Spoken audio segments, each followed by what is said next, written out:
देगलूर तालुक्यातील जनतेच्या विविध प्रलंबित प्रश्नांसाठी सातत्यानं लढा देणारे शेख मीरा मोइनुद्दीन यांनी पुन्हा एकदा प्रशासनाची भेट घेत जनहिताचा मुद्दा पुढे रेटलाय। यापूर्वी उपजिल्हाधिकारी कार्यालयासमोर आमरण उपोषण करत तालुक्यातील प्रश्नांकडे लक्ष वेधणाऱ्या शेख मीरा मोइनुद्दीन यांनी तहसीलदार भरत सूर्यवंशी आणि उपजिल्हाधिकारी अनुप पाटील यांच्या आश्वासनानंतर उपोषण मागे घेतलं होतं।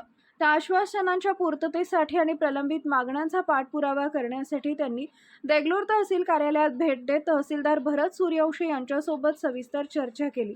यावेळी तहसीलदार भरत सूर्यवंशी यांच्या हस्ते शेख मीरा मोइनुद्दीन यांचा शाल श्रीफळ देऊन सत्कार करण्यात आला। त्याचबरोबर नगरसेवक शत्रुघ्न वाघमारे यांचाही यावेळी गौरव करण्यात आला।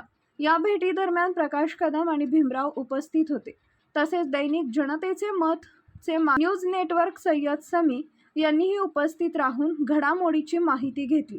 देगलूर तालुक्यातील नागरिकांच्या प्रश्नांवर प्रशासनाशी थेट संवाद साधून माग काढण्याचा प्रयत्न सुरू असून जनतेच्या हितासाठी हा लढा पुढेही कायम राहणार असल्याचा निर्धार यावेळी व्यक्त करण्यात आला।